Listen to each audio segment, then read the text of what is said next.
Hello hi friends, ఈరోజు వచ్చేసి మునగాకు తాలింపు చేసుకుంటున్నాను. అదే ఫ్రై. మునగాకు బాగా ఒలుచుకొని ఇది గ్రాండ్ డైపర్లో తీసుకువచ్చినాడు. చిన్న చిన్న కట్టలు, ఒక్కొక్క కట్ట వచ్చి 350 పైసలు. మన డబ్బు దగ్గర దగ్గర 70 రూపాయలు 80 రూపాయలు ఎంతో పడుతుంది.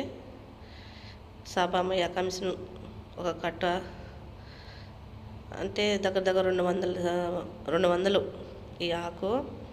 ఇది వచ్చేసి బాగా క్లీన్ చేసుకొని ఆకు కడిగేదానికి దబరాల్లో పెట్టుకున్నాను. తర్వాత పెట్టుకోవడానికి ఉల్లిపాయలు, ఒట్టిమిరపకాయ, ఎల్లుల్లిపాయ, కొద్దిగా ఆకు కొద్దిగానే ఉంది కదా అని చెప్పేసి కందిపప్పు కొద్దిగా నానబెట్టి 7 నీళ్ళు వేసి కొద్దిగా నానబెట్టేసి ఉన్నాను. కందిపప్పు మునగాకేసి ఫ్రై చేద్దామని నానబెట్టున్నాను. ఇప్పుడు వచ్చేసి అన్నం కూడా పొయ్యి మీద పెట్టుకొని అది ఉడుకుతూ ఉంది.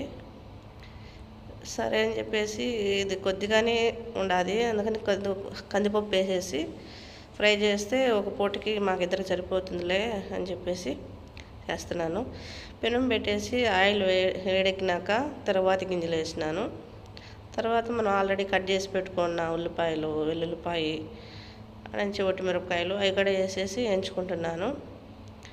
వేయించుకొని నా ఛానల్ ఎవరైనా ఫస్ట్ టైం చూస్తున్న వాళ్ళు లైక్ చేయండి అండ్ షేర్ చేయండి, సబ్స్క్రైబ్ చేయండి ఫ్రెండ్స్. నేను పెట్టే వీడియోలు అనేది మీ వరకు చేరుతాయని మరీ చెప్తున్నాను.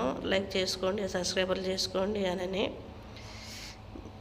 ఓకే, ఇప్పుడు ఇది కొద్దిగా ఏగుతుంది కదా అని చెప్పేసి మనం కందిపప్పు కూడా ఏగాలి కదా, పచ్చివాసన అనేది పోయేదాకా. అందుకని చెప్పి కందిపప్పు కూడా వేసేసి దాంట్లోనే కొద్దిగా పసుపు వేసి కొద్దిగా కరివేపాకు వేసేసి ఈ పచ్చివాసన అంతా పోయేలాగా బాగా వేయించుతున్నాను. దీంట్లో పొళ్ళు గిళ్ళు ఏం అవసరం లేదు ఫ్రెండ్స్. ఇలాగే తింటే చాలా టేస్ట్గా ఉంటుంది. చాలా ఆరోగ్యం కూడా అందరికి తెలిసిందే. మునగాకు అనేది చాలా ఆరోగ్యంగా కూడా ఉంటుంది.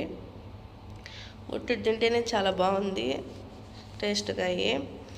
చాలామంది చపాతీల్లోకైనా ఇలాగా అన్నంలోకైనా సంగట్లోకైనా బాగుంటుంది. మునగాకుతో రకరకాలుగా చేసుకుంటారు. ఒట్టి మునగాకుతో అయినా ఫ్రై చేసుకోవచ్చు, పప్పులోకైనా వేసుకోవచ్చు.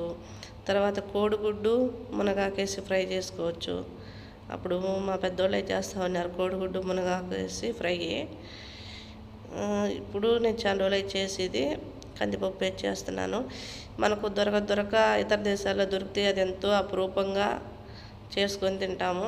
ఇంటికాడ చెట్లకు కాస్తూ ఉంటే దాన్ని విలువ ఎవరికి తెలియదు. తెలిసినా కూడా పెద్దగా తినేదానికి ఎవరో తినేది పెద్దగా తినరు. ప్రతి ఒక్క ఇంటికి చెట్టు అనేది ఉంటుంది ఇంటికాడైతేను, ఎవరో ఒకరి ఇంట్లోనూ పెరకొచ్చుకొని అప్పుడప్పుడు తింటే చాలా అప్పుడు తెలియదు వీటి గురించి. ఆరోగ్యం ఇది తింటే చాలా బాగుంటుంది ఆరోగ్యానికి అనేది.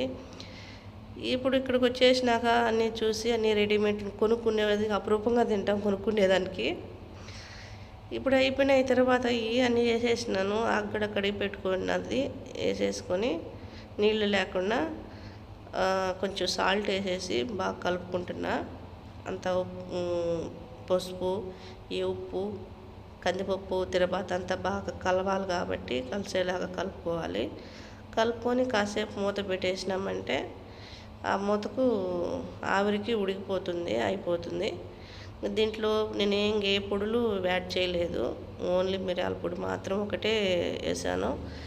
ఏముంటలే ఇవన్నీ ఒక్కరో మిరియాల పొడి కారం కోసం అనేదానికి ఒట్టి మిరియాల పొడి వేసేసినాను. అయినా చాలా బాగుంది. ఉట్టి తింటా ఉంటేనే చాలా బాగుంది టేస్ట్గా. ఒకసారి ట్రై చేయండి ఫ్రెండ్స్. తెలియని వాళ్ళు ఉంటేనే ట్రై చేయండి, తెలిసిన వాళ్ళకి చెప్పడం లేదు.